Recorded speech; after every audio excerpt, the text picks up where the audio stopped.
الحمد لله رب العالمين بارئ الخلائق أجمعين باعث الأنبياء والمرسلين ثم الصلاة والسلام على أشرفهم أجمعين حبيب قلوبنا وطبيب نفوسنا وشفيع ذنوبنا أبي القاسم المصطفى محمد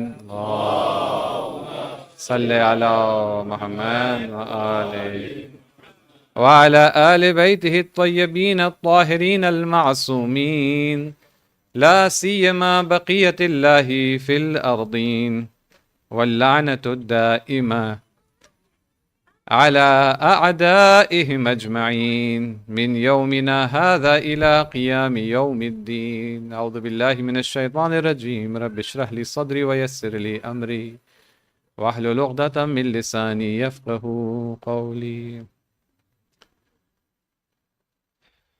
السلام على الحسين وعلى علي بن الحسين وعلى أولاد الحسين وعلى أصحاب الحسين. صلوا على محمد وآل محمد. صل على.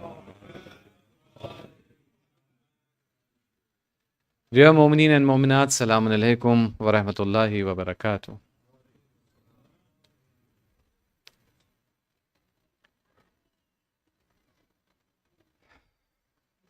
Night follows day and day follows night. All of us have witnessed countless nights in our lives. Nights are associated with darkness, but some nights shine forth brighter than the sun. And such a night, Laylatul Ashura, has begun. The night preceding the day of Ashura, Laylatul Ashura. It is a night of grief, of mourning, of commemoration. But it is also a night of reflection.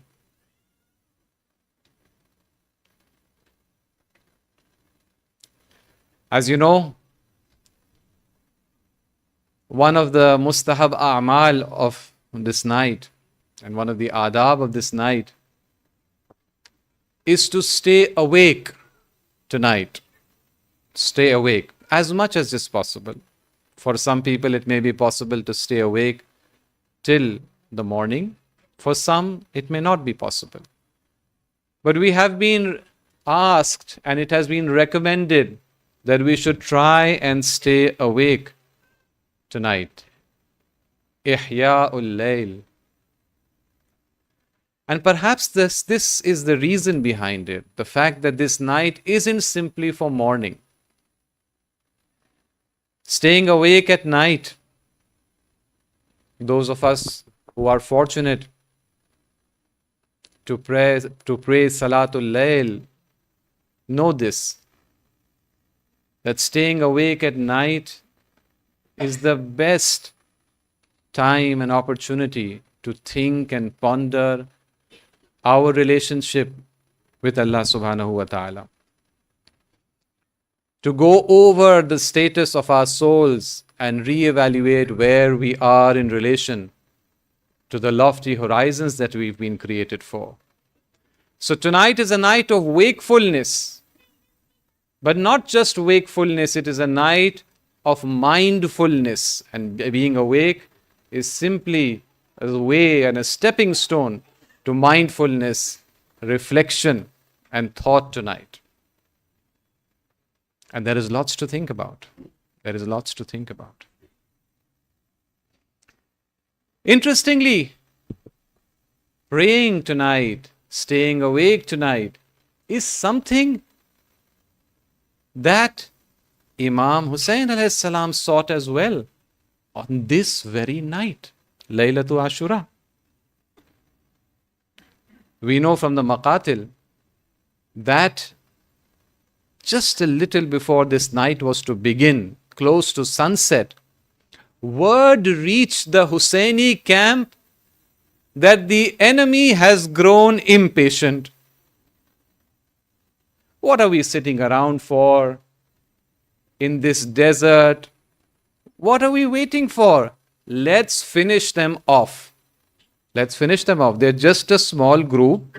Let's get it over with and get back to our homes. Collect our rewards. What are we waiting for? When word of this reached the Husseini camp, Imam Hussein alayhi salam sent his second in command, Al-Abbas. And he told him, go and speak to them and try to delay and postpone their attack for one night till tomorrow, so that we may spend this night in prayer and contemplation. Kuntu qad uhibbu salat lah wa tilawata kitabihi wa kathratal du'a wal istighfar. I love prayer, as-salat, and I love reciting the Quran, and I love prayer, dua, seeking forgiveness. Ask them for one more night. Hazrat Abbas goes over to the other side. They have this conversation and the enemy agrees. The enemy agrees. Dear brothers and sisters, certainly Imam Hussein and his closest followers love prayer, Quran and dua and salat.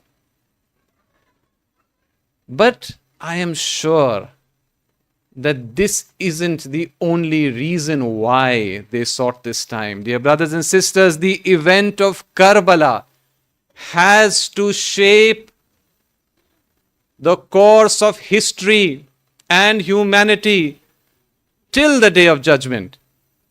Its events have to happen in broad daylight so that things are well recorded and they can reach us. An attack at night would have an obvious outcome. Certainly Imam Hussein and his followers would be martyred. There's no doubt about that. But we wouldn't have these details. What happened? Who played what role? Who said what? Who gave what reply? What strategies were used? All this would be lost in the darkness of that night, delaying the inevitable martyrdom to the following day has ensured and guaranteed that this day is able to play the role that it is required to. Please recite a salawat ala Muhammad wa ali Muhammad.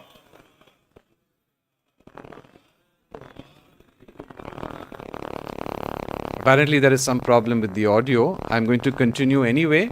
Please ignore that sound and try to concentrate on what's happening. I believe there is some. All right. Inshallah, it'll be addressed in a few minutes, inshallah. So I will carry on. So this has to be one of the reasons. And there is another reason as well. Dear brothers and sisters, Imam Hussein alayhi salam has invited all of humanity. He has given mankind an open invitation to join his movement of Islah, his movement of Izzat. People need time to accept the invitation. Mankind needs to prepare itself to accept this invitation. So while some may feel that by making this request of the enemy on a night such as this, Imam Hussein bought some time for himself and his companions, in fact, the fact of the matter is, he gave some time to his enemies on that day and to all of mankind, including us till today, to respond to his invitation. He did not buy time, he gave time with this invitation.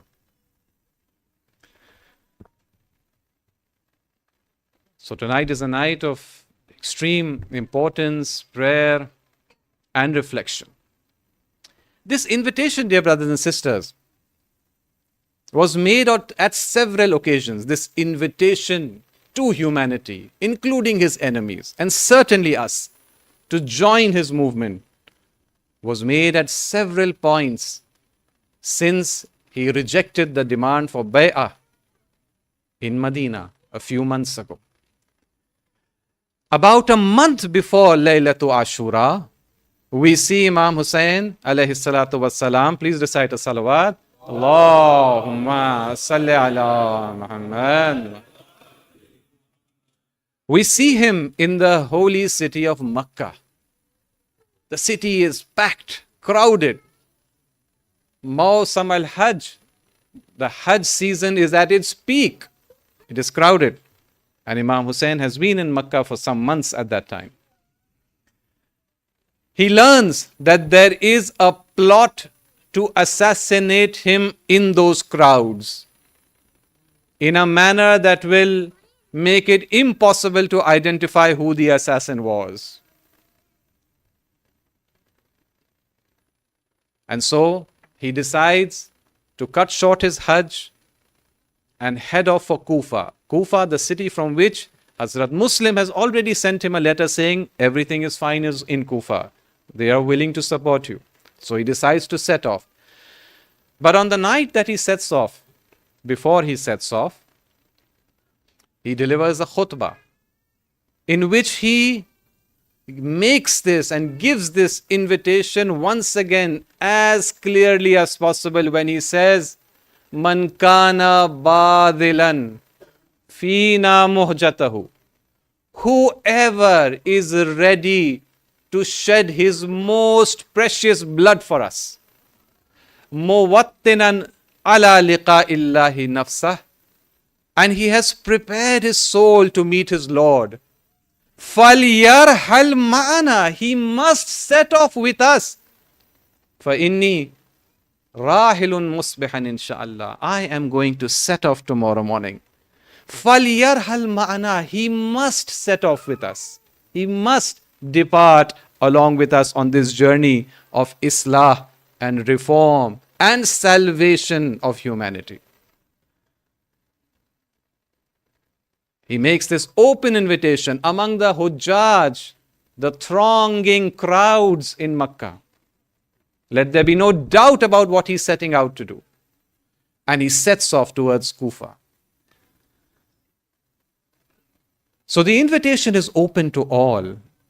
It has been made repeatedly, openly, boldly, clearly. But accepting the invitation isn't necessarily easy. I just spoke about his speech, his khutbah in Makkah. A few days later, on the path to Kufa, he is moving from manzil to manzil. And at a manzil called Bani Muqatil, when Imam Hussain and his caravan halts for the night at Bani Muqatil, they meet a person called Ubaidullah ibn Hur al-Ju'fi. Ubaidullah is from Kufa, and he happens to be spending the night at the same manzil that night. He is a minor political personality, military commander. We can find mention of him in other books of Tawarikh as well. Tabari has also written some things about this personality. So he was a minor political figure. He wasn't an ordinary man. He wasn't one of the most important social figures either. He was somewhere in the middle. And he was a person who lived in Kufa at that time. But he didn't have a very clean record. He had been part of Muawiyah's army in Siffin. There were certain episodes of looting that are attributed to him. So he is not somebody with a clean record. Imam Hussain goes to meet him. and tells him, you know who we are, you know what mission we are on, come and join us. If you do this, all your past errors and sins will be forgiven and you will enjoy bliss and happiness in the hereafter. This is an offer being made to somebody who has a bad record, personally by Imam Hussain himself. What does Ubaidullah say? The invitation is being made to him personally. There's a time when we receive an invitation via a message, a WhatsApp message, an email, and there is a time when the host comes to meet us and invites us personally. Of course, there's a world of difference between the two forms of information. Here, Imam Hussain has gone to Ubaidullah's tent to speak to him in person and asked him to join. And what does Ubaidullah say? Ubaidullah says that my heart weeps for you, O Hussain ibn Ali. I am coming from Kufa. There is nobody left in Kufa who is willing to support you anymore. Nothing is going to come of your movement. People don't support you anymore. My heart weeps for you. I have no doubt that if I accept your invitation, I will enjoy eternal success and felicity. I have no doubt about this. But I don't think anything is going to happen. You're not going to be successful. I fear death. I can't join you. I can't join you. But wait a minute. I have a horse. This horse is the fastest horse in all these lands. I am willing to give you my horse. I'm willing to give you my horse. And some say Ubaidullah was crying all the while that he was speaking to Imam Hussain. Do you want to know what Imam Hussain said to him in reply? Imam Hussain said to him, إِذَا رَغَبَتْ نَفْسُكَ عَنَّا. When you are disinclined with regards to us, when your heart is not inclined towards us, when you are not interested in supporting us, فَلَا حَاجَةَ لَنَا إِلَى فَرَسِكَ. We have no need for your horse. وَإِلَيْكَ. And we have no need for you either. We have no need for you either.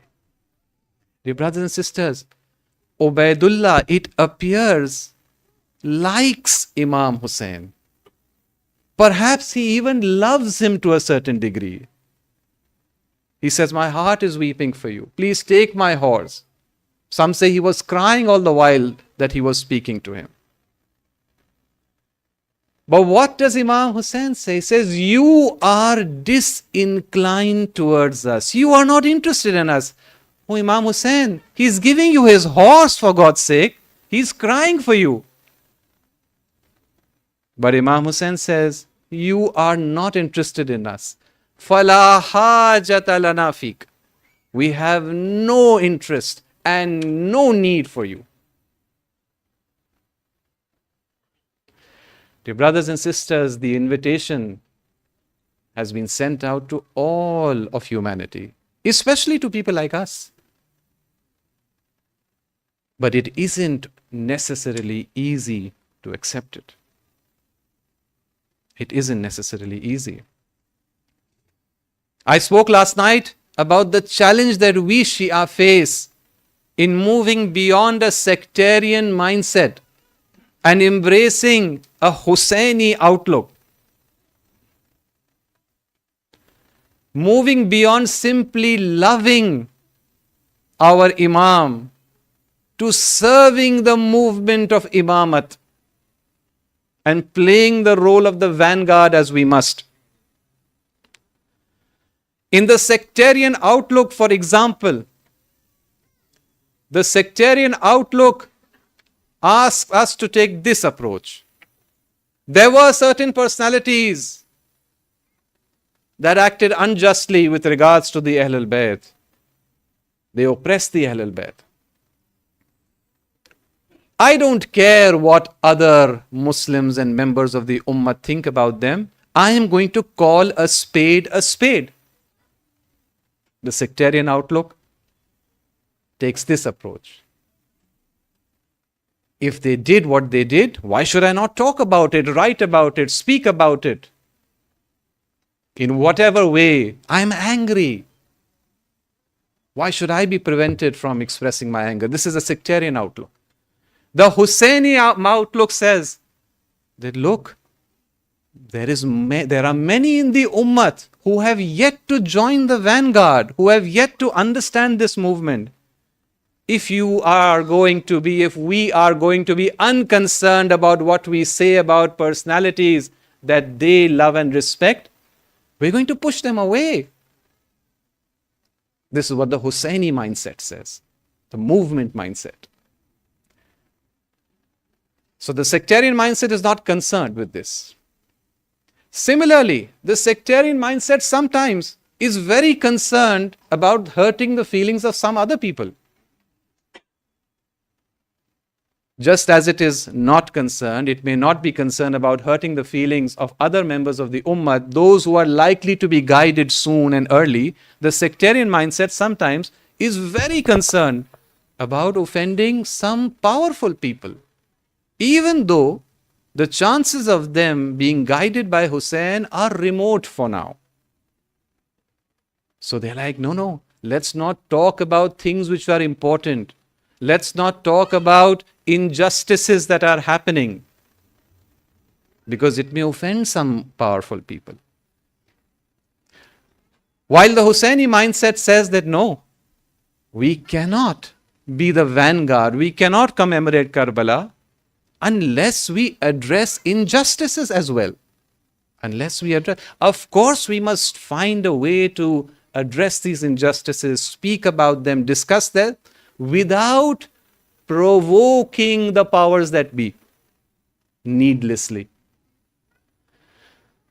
But certainly a middle way can be found. So the sectarian mindset is not concerned about offending some people, but very concerned about offending certain others. The Husseini mindset as well has a different set of priorities in this regard. And then it is the ulama.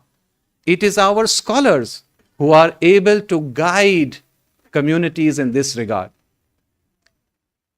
But in the sectarian mindset, which prevents us from accepting Imam Hussein's invitation to join, ulama are not seen as guides. They are seen as performers. They should come and speak. They should make us feel good about ourselves. We should cry, feel lighter. But they shouldn't get involved in anything serious. In the Husseini mindset, the ulama are seen as guides. And it is demanded of the ulama that they should play a suitable guiding role in societies. In the sectarian outlook and mindset, programs such as these are judged to be a success if they are conducted on a grand scale, if they are materially attractive. But in the Husseini mindset, the concern is with the message and the impact that these programs are actually having on our hearts and souls, those who are here and those who are out of here. The Husseini mindset is concerned about the number of people. Have we grown? Were there more people part of this movement last year, this year, in comparison to last year? Are we growing? These are the concerns. Growth has a different meaning in the sectarian mindset vis-a-vis the Husseini mindset. And one of our important things that we can ponder over tonight is exactly this difference that exists. And we can find many answers to our problems in this regard. Please recite a salawat ala Muhammad wa ali Muhammad. Allahumma salli ala Muhammad wa ali. Dear brothers and sisters, the movement of Imamat is at a very crucial juncture in its long history. This is a movement that has a clear destination. It has a clear vision for the future. And that is the period that begins with the zuhur of our Imam. Allahumma salli ala Muhammad wa ali Muhammad. Ajjalallahu ta'ala farajahu sharif. A time when almost all of humanity will have accepted the Husseini invitation and will be a part of this movement. The vanguard then will not be a minority in the world's population, but those who are against this movement will then be a small minority. That's the vision, that's the future of this movement, the movement of Imamat, powered as it is by the Karbala engine and paradigm. So that's the future. This movement has a past, and we go over that past frequently in our majalis. It has a past, for example, the year 60 Al-Hijri, where every pulpit and mimbar all over the Islamic lands, they are cursing Amirul Mu'mineen, Astajiru Billah. When Yazid becomes Khalifa and no voice of protest can be heard from any corner of the Ummah. That's the position of weakness that this movement was in at that time. But now, 1400 years after Karbala, our movement is much stronger than it used to be back in the days of the events of Karbala. But there is still a huge gap between where we are today and where we need to be so that zuhur can occur. There is a large gap. We are in a better position today. Our numbers are much larger.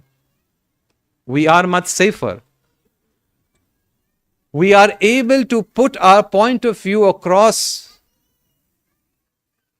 mostly in fairly frank terms. We have influence in several governments. We have influence in several movements. There are important movements in the Islamic world, including the most important ongoing event in the Islamic world, which may not officially be Shia, but they have no hesitation to say that we are guided by Shia leaders. So we are in a good position at this point in time. But there is lots more that needs to be done. If we can accept Imam Hussein's invitation on a night such as tonight, we too can play a role in moving this movement forward to its destination. And moving this movement forward basically amounts to leading all of humanity forward. But dear brothers and sisters, there are barriers to this. I see the clock is racing by. There are barriers to this. And to understand the problem of barriers, let's go back to Karbala. Let's go back to Karbala and shine a spotlight on one of the most negative personalities in Karbala. This is Umar bin Sa'd. He is the commander of the enemy's army in Karbala. Let's shine a spotlight on him. There's a lot that we can learn from the tragedy of his life.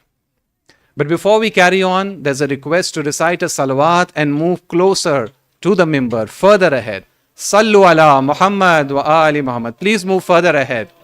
Allahumma salli ala Muhammad.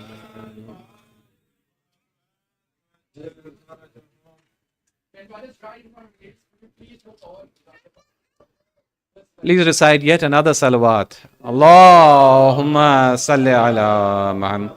There is space here. There is empty space here in front of the pillar and here as well. May I please request some of the younger mu'mineen to please step up, stand up and come ahead.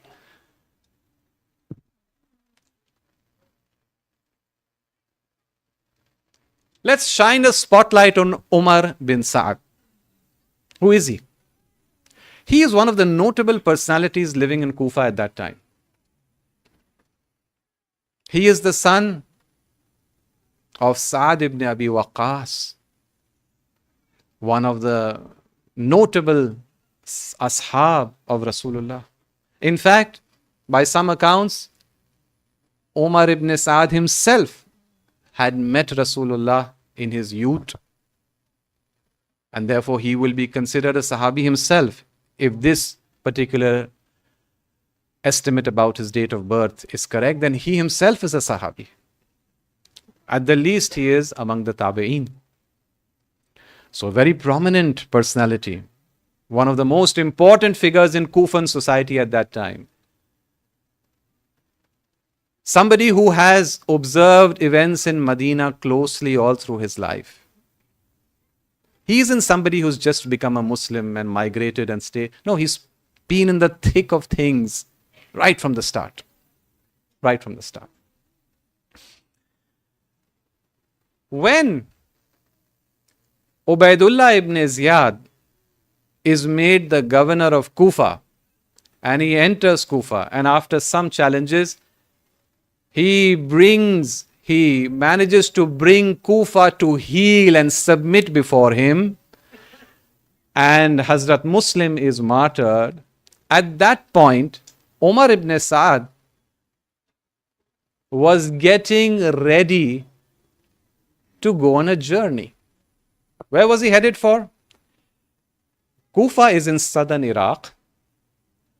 He was preparing to travel to what is present day northern Iran, an area which in those days used to be called Rai, the northern part of Iran.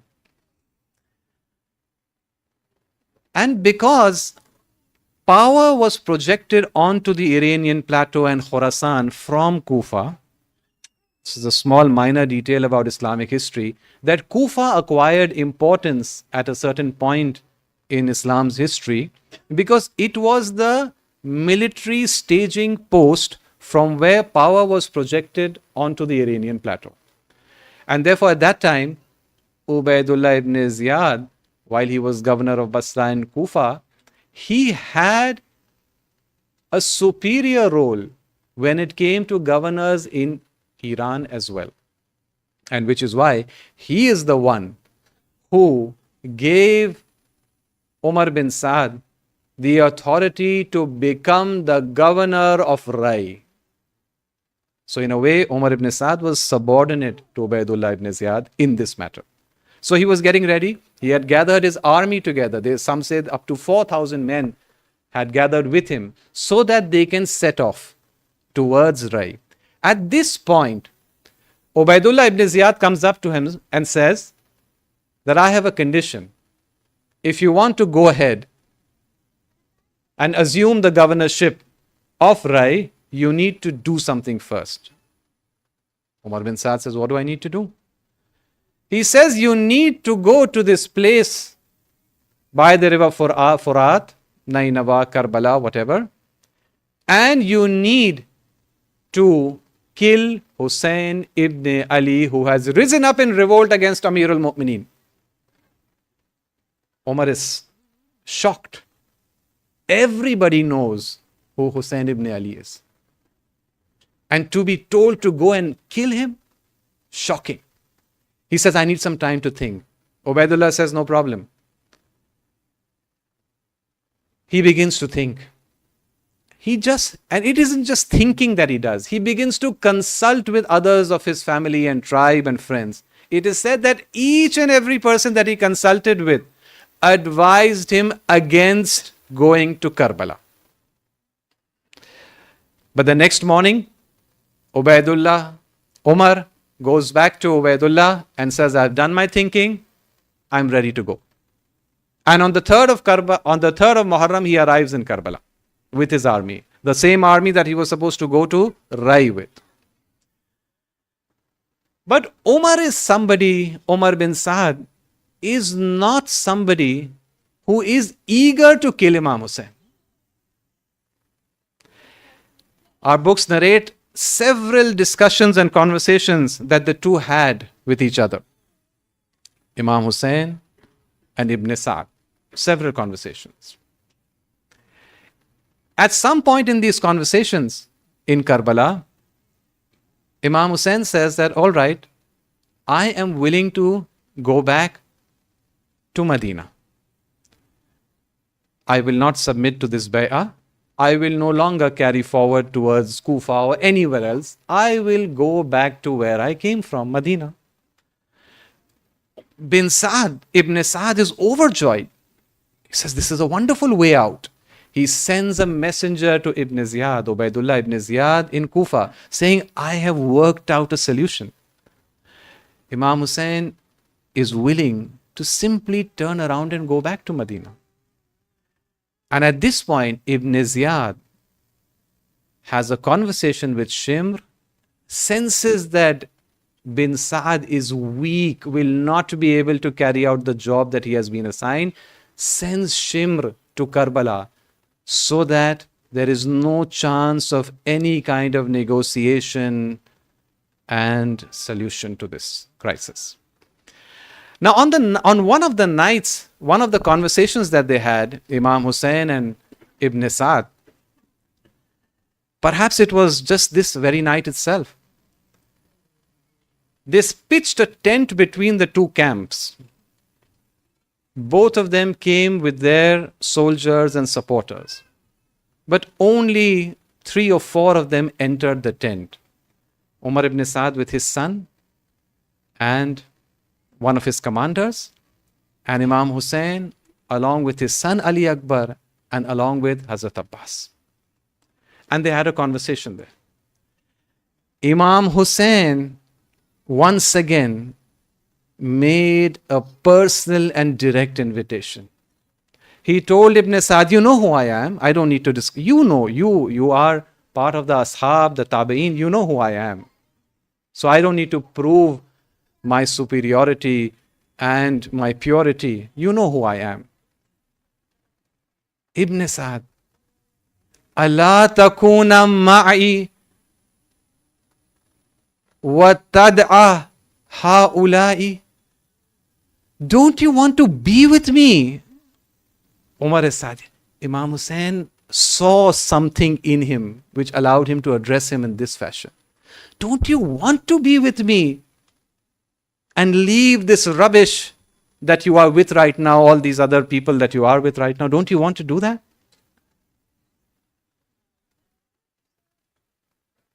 Ibn Sa'd replied, he says, he didn't say, no, I don't want to be with you. You know what he said? He said, I'm afraid. What are you afraid of? I'm afraid that if I join you now, they will demolish and bulldoze my house in Kufa. Imam Hussain said, that's not a problem. I'll give you a better house. And here he wasn't talking about in the Akhirah. I will give you a better house in this world. He then says, you know, I have these date plantations. They will snatch them away from me. Imam Hussain says, I will give you better plantations in Hijaz. He says in Hijaz. Once again, this is not about the afterlife or Jannah. In Hijaz, I will give you better plantation. And upon this, Ibn Sa'd says, but they may kill my family members who live in Kufa. At this point, Imam Hussain understands that he is not willing to be guided. And therefore, the meeting ends there. He gets up to leave, telling him that leaving him with a prediction, telling him that you who are so eager to become the ruler and the governor of Rai, let me tell you that you will not be able to eat from the wheat of Rai. In those days, wheat was a superior and luxurious form of grain. You will not be able to eat from the wheat of Rai. To which Ibn Sa'd replies, insolently and says, oh, that's fine. Eating the barley of Ray is good enough for me. Insolence. Dear brothers and sisters, Umar Saad did not want to massacre and slaughter Imam Hussein and his followers. He was desperate to find a way out. He was desperate to find a way out. But there was a barrier that prevented him. And that was Ray. That was his love for Ray, for ruling over Ray. That prevented him. He liked Imam Hussein. Perhaps there was a little bit of some kind of love perhaps as well. Perhaps. He certainly did not want to kill him, to slaughter him, to martyr him. But it is this love for Ray, dear brothers and sisters, that sees him on the day of Ashura shooting the first arrow towards the Husseini camp, declaring to his soldiers, "O my soldiers, bear witness to the Amir Ibn Ziyad in Kufa that I am the one who fired and shot the first arrow."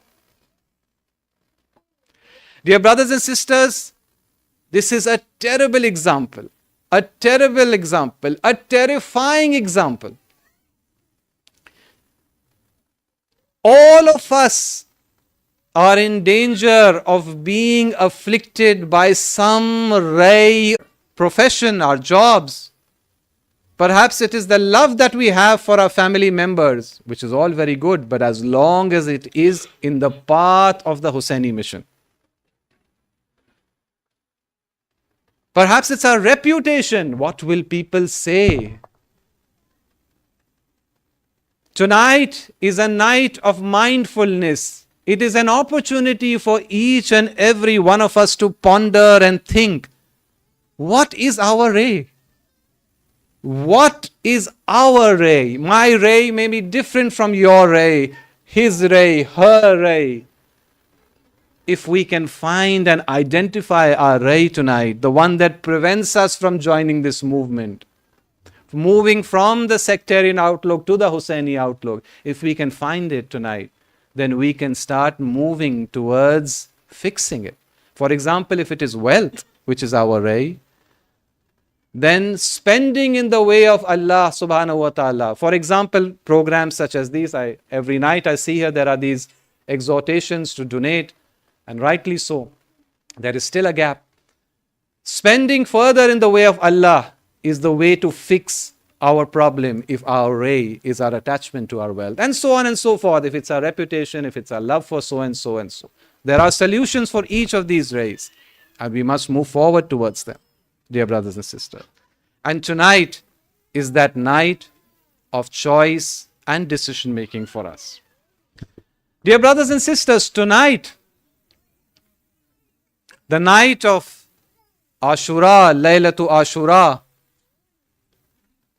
reminds us. Please recite a salawat ala Muhammad wa ali Muhammad. Allahumma salli ala Muhammad. Imam Hussein alayhi salam planned and prepared for Ashura down to the minutest of details. If there is anyone who still thinks, and I doubt there is anyone in this hall at least, who still thinks that our life, who was then waylaid and trapped by these bad folks and then martyred or slaughtered, this is way off the mark. This is way off the mark. Perhaps it may be fine for poetry, and that too perhaps, because poetry too must reflect reality. And it is far from reality. Imam Hussein alayhi salam was a man on a mission with a purpose. And what happened in Karbala was part of his design. If it weren't so, do you think that the events of Karbala would be remembered and commemorated in this fashion 1400 years after they have occurred? There have been so many wars before Karbala, so many massacres and genocides after Karbala. But none of them have had this impact on humanity as the events and the martyrdom at Karbala. It was planned and prepared. Everybody who joined this movement in Karbala did so with an understanding of what he is signing up for. He stayed on and as a part of this movement with a clear vision of what it entails. We see on this night, for example, at a certain point in this night, a night such as this, Imam Hussain alayhi salam is surrounded by his companions. There is Habib and Zuhair and Muslim, surrounded by his companions. And he addresses them. He tells them, "O my beloved companions, the enemy is primarily concerned with me. I am the focus of his enmity. If you must suffer, it is only because you are with me. Otherwise, the enemy is not concerned in any primary way with you. So therefore, my dear companions, you have done what you needed to. You have proven your loyalty. I hereby release you from the bond of my bay'ah, and you are free to go. You are free to go anywhere. The enemy will not molest you. They are after my blood." Nobody leaves. Imam Hussain alayhi salam turns down the lamp. It is dark now. There's darkness in the tent. Perhaps somebody wants to leave and may find it embarrassing to step up and leave when the others aren't leaving. So he turns down the lamp. When the lamps are lit again, turned up again, Imam Hussain sees that everybody is still in their places, but with one big difference. All of them are shedding tears. All of them are crying. Somebody rises up and says, "Oh Hussain ibn Ali, what is the point of staying alive after you?" Somebody else says, "If we were to leave you now, how will we face the Holy Messenger on the Day of Judgment?" And Zuhair gets up and says, "Oh my master, if they were to kill us, hack us into small bits, set these pieces on fire, and then scatter our ashes to the wind, and they were to do this 1,000 times over and over again, we would still not be willing to leave you." It is at this point, dear brothers and sisters, that Imam Hussain alayhi salam shows each of these ashab their position and stature and station in the afterlife. It was shown to them after they had passed this test, not before, so that in the coming centuries no one may labor under this misimpression, misunderstanding that it is because of what they saw in the afterlife that they chose to stay on. Dear brothers and sisters, none of them said, "Imam Hussain, please allow me to leave. Look, I'm just a middle class guy. I have these loans to pay off. I have a job." No one said, "I'm a poor man. I can barely make ends meet." All this talk of movement and salvation is all very nice, but not for people like me. Zuhair was a wealthy man. He did not get up and say, "Look, I have a large business. There are a lot of people that I employ." All this stuff isn't for people like me. Nobody said, I'm just a slave. Why are you getting me embroiled in these things? Nobody says, just a couple of days back, I was a Christian. Now you suddenly want me to do all this? None of them said any of these things. They were all smart enough to realize that they are being given an incomparable offer, something that they will never be able to achieve if they were to reject the offer at this point. And therefore, all of them made the smart choice to stay on and give everything for this movement. Dear brothers and sisters, this is all tragic, no doubt, but at least at this point in time in Shab-e Ashur, in Laylatul Ashura, they are hungry and they are thirsty, but at least they're all together. There is warmth. Some of our ahadith say there is laughter and joy in the Husseini camp that night. There is prayer, there's camaraderie and friendship and brotherhood.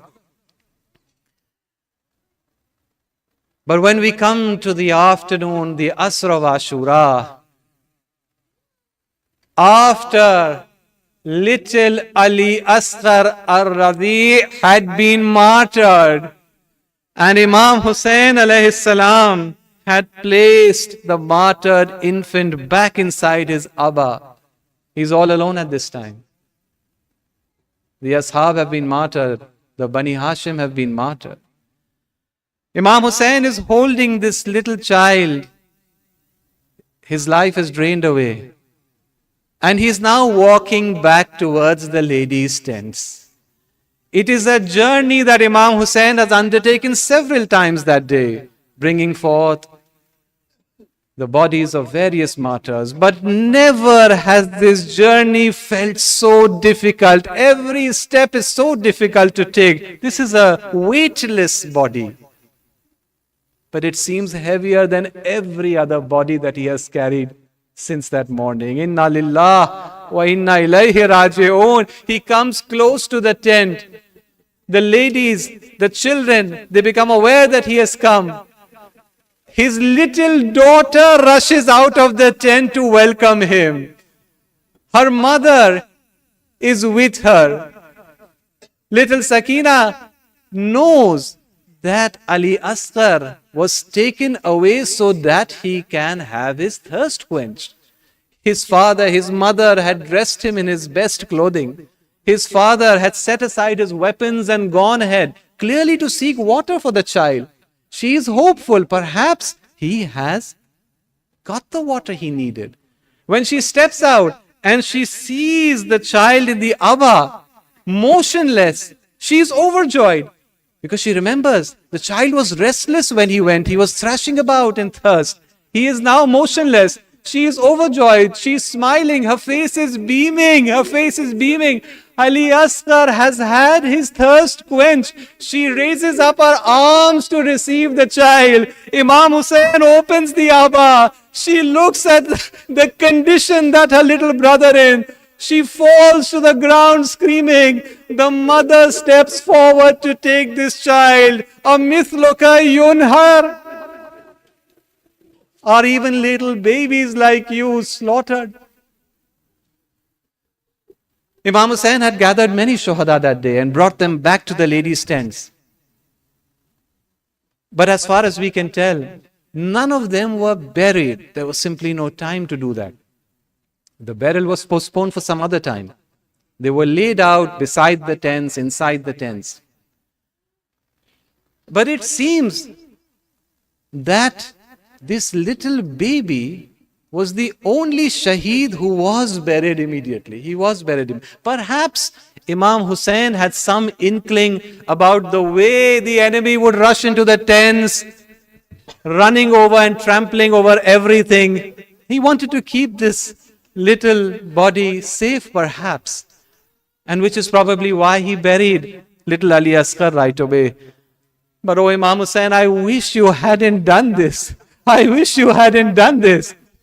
After Sham-e Ghariban was over and the enemy was looting the tents. They came to the area where the bodies of the shuhada had been laid out. They started to quarrel among themselves. Each of them wanted a head of a shaheed.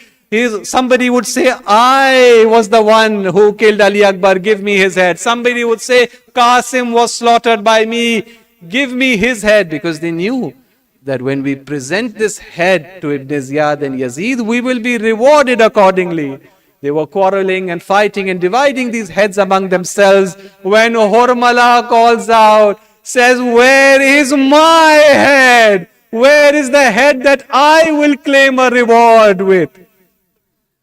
There is disagreement about what happens next. There are people who say this did not happen. I hope it isn't untrue, but they say that somebody then called out and said, Hormala, I believe Hussein has buried his little infant. And then the army begins to search. They hold up their lances, their spears. Somebody picks up a sword. It's soft, sandy soil. Somebody pierces the spear here. Another one plunges his sword there into the sand. They are calling out. They are seeking little Ali. Has somebody at least covered Sakina's eyes? I hope Rabab isn't looking on as they are doing this. Then somebody calls out in victory and jubilation, I have hit something. A small bundle is taken out of the sand. Something is wrapped in a clean white piece of cloth. And a few moments later, a tiny head can be seen atop a spear. Ala la'natullahi ala al-qawmi al-zalimin. Sayalamu alladhina zalamu. أي منقلب ينقلبون